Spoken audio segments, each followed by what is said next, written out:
Now, when we are talking of all these sort of commerce networks, exchanges, then obviously we have to think of the traffic, the routes. We have reference to the famous Uttarapatha, which covered areas from the northwest to Bihar or as far as Tamralipta, and we have this famous story of Baveru, who moved from Paitan, Pratisthana near Godavari to Savasti. And while he was going, and he ventured on this journey through land, and while he was going, he crossed some regions which were quite important urban centers of the time. For example, Maheshmati, that is present day Mandhata. Then we have reference of his being traversing Tumain, that is Tumbavana is the original term, Tumain, which is in Madhya Pradesh.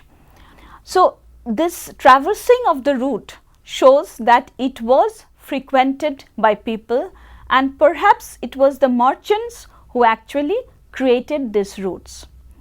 We have reference to the famous physician Jivaka, who was from Rajagriha, but he went to take his medical training to Taxila, that is Takhashila. So, naturally he went through the Uttarapatha, which was known as the Grand Trunk Road of that period. There are references to Dakshinapatha also, which was in the south of the Vindhyas. But this kind of networks of communication helped in the development of trade.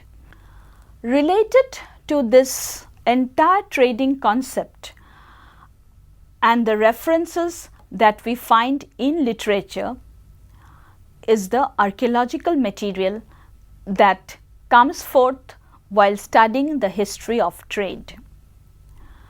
We have references from archaeological sites of the presence of northern black polished ware, which is known as NBPW.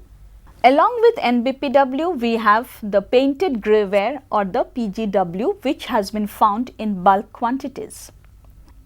We know that one of the major markers of second urbanization was the presence of NBPW, which was found in considerable amount during this period and in important urban centers.